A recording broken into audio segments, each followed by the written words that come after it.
Hi, everyone. Welcome to Revenue Rescue. This monthly webinar series, as always, is brought to you by the team here at Affinitiv. So for those of you just getting to know us, we provide marketing and software solutions for over 5,000 dealerships nationwide, working with every major manufacturer in the country. And we're excited to take some time to share a bit of the knowledge and insights that we've gained through our experiences. So each month, our Revenue Rescue webisode will feature a new topic addressing common challenges within your dealership that may be leaving revenue on the table. All past recordings, in case you missed them, are available on our website. You'll find a direct link on our homepage, affinitiv.com, leading to topics covering everything from social media to service lane software, campaign planning to conquest audiences, and more. So in the end, our goal is really to guide you through solution and strategy ideas to help you make the best decisions possible for your business. So today, we have Alejandro Hernandez, one of Affinitiv's awesome product managers. He's here to talk about true owner retention and how to play the long game. It takes time, effort, and some nurturing to turn a typical customer into a loyal customer. And so with that, I will turn things over to Alejandro. Perfect. Thank you, Ann. So today we are going to be talking about how you should be playing the long game by having a true owner retention process.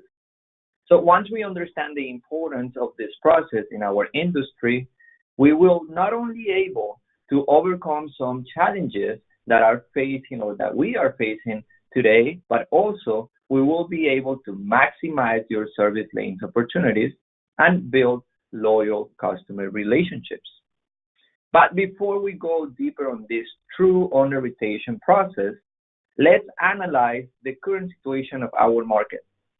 As you can see in the presentation, it is incredible how in 2018, 82% of those or 82% of the registered vehicles were serviced in the past year by a third-party service center. Incredible, right? But that's not all. Let's dive in, let's investigate more on that 82% of registered vehicles that were serviced in the past year by a third-party service center. And we were able to see that 85% of those visits included a maintenance. 36% of those visits included a repair. And 7% of those visits included an enhancement. On the other hand, we all know that unfortunately, once a vehicle is increasing their mileage and years of use, they are not visiting the dealership for service or maintenance as they were for the first 2 years. Let me give you an example. So 75% of those cars that are from 0 to 2 years old, they visited the dealership for service or maintenance. 64% of those cars that are from 2 to 5 years old vehicles visited the dealership for service or maintenance. And 43% of those cars that are from 5 to 10 or more than 10 years visited the dealership for service and maintenance. I know this is not new for us in the industry, but are we doing something to stop this and start playing the long game? I think that's a great question to ask. So let's stop for a little bit talking about service and let's analyze what is happening in the sales side of the auto industry.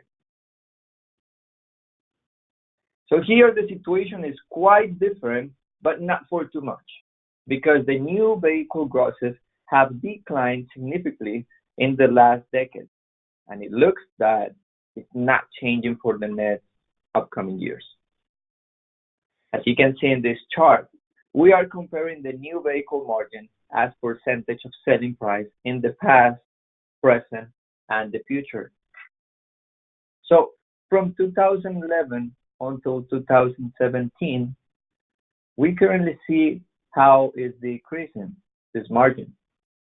But in Affinitiv, we were able to create a projection from 2018 until 2025. And the new vehicle margin, as you can see, is declining in about 0.2 to 0.4% per year, and it continues. And if this margin keeps going that way until 2025, well, it looks like it could be eliminated. Now, even if we see that the new vehicle margin as a percentage of selling price in the future is declining, there is a great opportunity to shift the profit source. And yes, this is what I want you to focus. It's the right opportunity to shift the profit source to the service and parts side of the industry. So as you can see in this graph, we already spoke and we have a couple of minutes going through the current situation in the sell side. But if we are able to analyze and see what is happening in the graphic on the right side, the profit is increasing on the service side of the industry. We are seeing more profit coming from 2012 until 2017. And that's why it's very important to start thinking how we can make that shift, right? And start seeing how service is bringing more profit to the industry.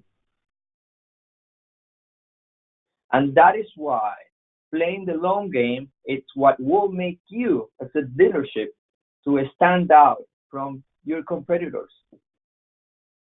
So we all know that every single dealership is unique. So why not your strategy should be too?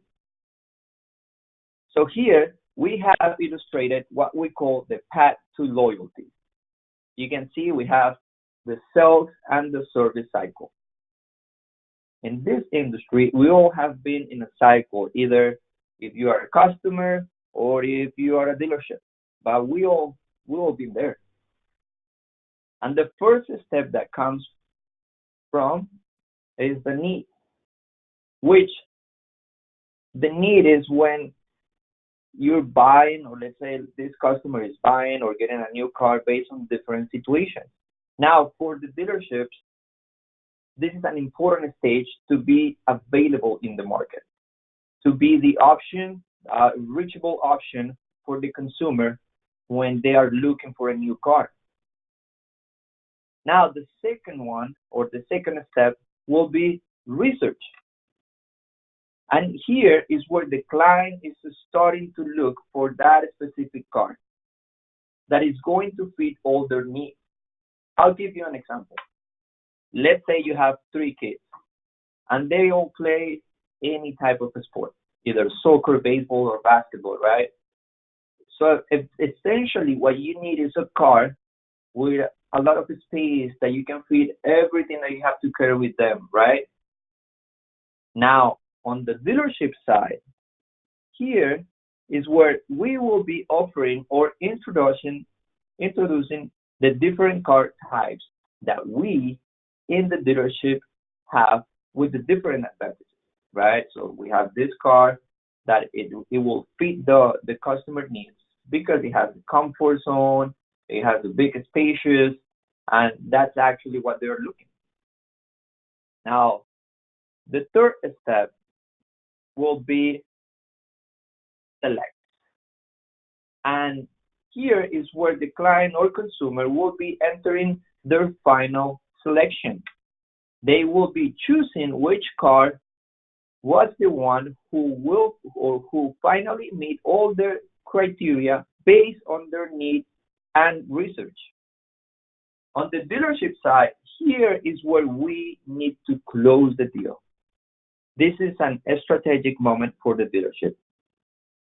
Now, in the next step, we go and we call it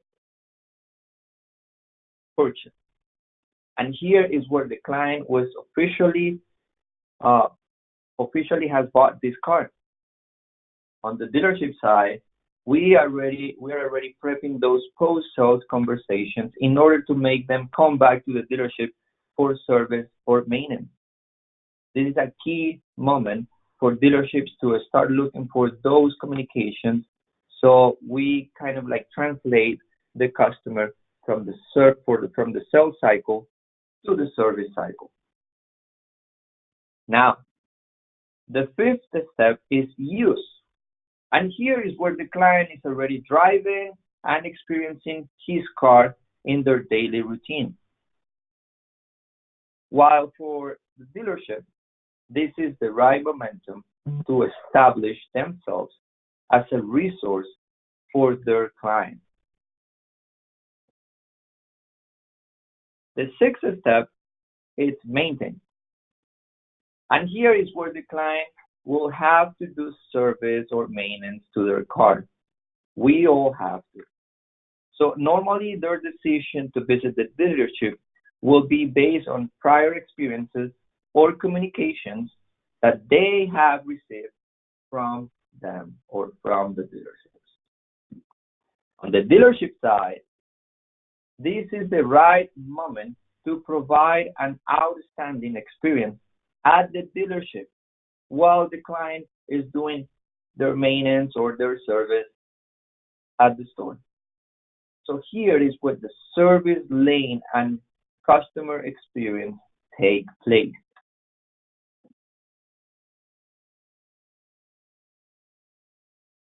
Now we have the seventh and the last but not least step, which is retain. Here is where the client will either consider themselves to become a loyal customer or to visit a third-party service store, just because their experience at the dealership was not a good one. On the dealership side, here is where we need to ensure we have been able to provide the right communications at the right time to our clients in order to make them a loyal customer. This step is key for the dealerships, but we will only be able to achieve this goal if all the prior steps fulfill the expectations and needs of the client. So now I know we have been covering different steps and this could be a lot of information, but I really want you to understand this on an easy way. And that's why I'm going to divide this on three main phases. So the first one will be the conversion phase. And here is what we call like the entering cycle. And the main goal is to build brand awareness, to win customers over, to encourage customers' action, and to become an option. The other phase is what we call experience. And here is where we have to create a habit.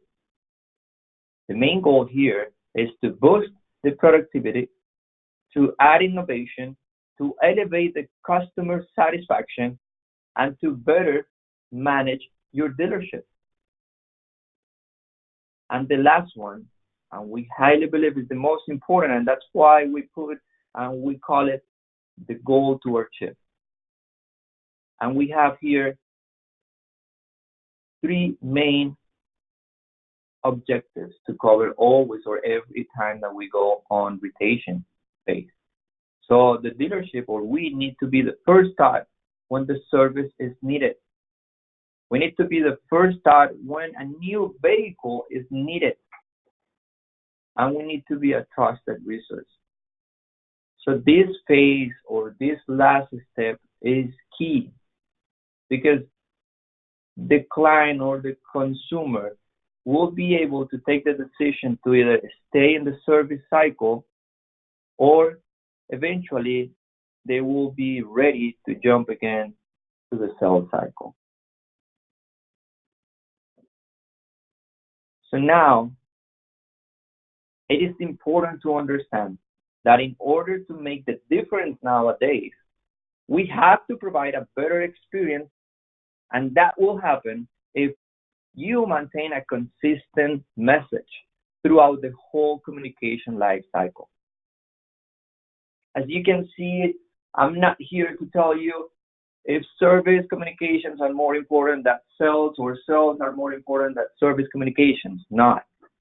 Because all of them are important to generate a consistency in the message to the consumer. And if we're able to communicate to the client at the right time, at the right moment in their life cycle, we are most likely going to generate a conversion and start creating a true owner retention process. So here, there is something that I really want you to remember. As a dealership, we all have the knowledge of the consumer's vehicle. We all know and we have the prior experience in that vehicle as well. And we clearly know the client. We have some sort of relationship with them. So I want you to remember this and put it together. And eventually what is going to happen, you're going to generate a great experience either at the dealership or from the outside with your communications. And that's what currently the customers are asking for better experience in our industry. By just doing this true owner retention process, you will not only stand out, but you also will overcome other challenges. Let me give you some top reasons of why the clients or the consumers are not visiting the dealership for service. So they highly believe that the total cost is unreasonable. They think that there is not a convenient location. Also, they think that we are overcharging them. They think that we have unreasonable labor charges and unreasonable part charges. I highly believe that if we maintain a strong path to loyalty, we really know how to play the long game, and we generate the true owner retention process, all these reasons, we are going to see them less and less. And I get it. Maybe you will tell me, okay, we can get rid of all the ones that are in yellow right here, but the ones that is in purple, that it talks about the location, I don't think I don't have the possibility to fix it. Well, I think so. Because if you generate the right communication, this customer will be able to drive at maybe 30, 50 miles to do service. Why they didn't, they did that before, just because they wanted to buy a new car and they got a good price and they ended up driving 50 miles. Why they cannot do the same for service? If you are providing the right communication and you have a loyalty customer, I highly believe we can overcome these challenges and many more. So in conclusion, if you follow this advice, you will be able to play the long game by completing the true owner retention process, which as a big final result, it will bring two main things. Number one, it will maximize the service lane opportunities at your dealership. And number two, it will build loyal customer relationships by either recovering the lost customers, and here I'm talking about service, and or providing great experience in order to make your client to buy a new car. And here I'm talking about sales. So once again, I really appreciate your time. I hope this webinar keep helping you to grow in your business. And I hope you have an amazing day. Thank you very much.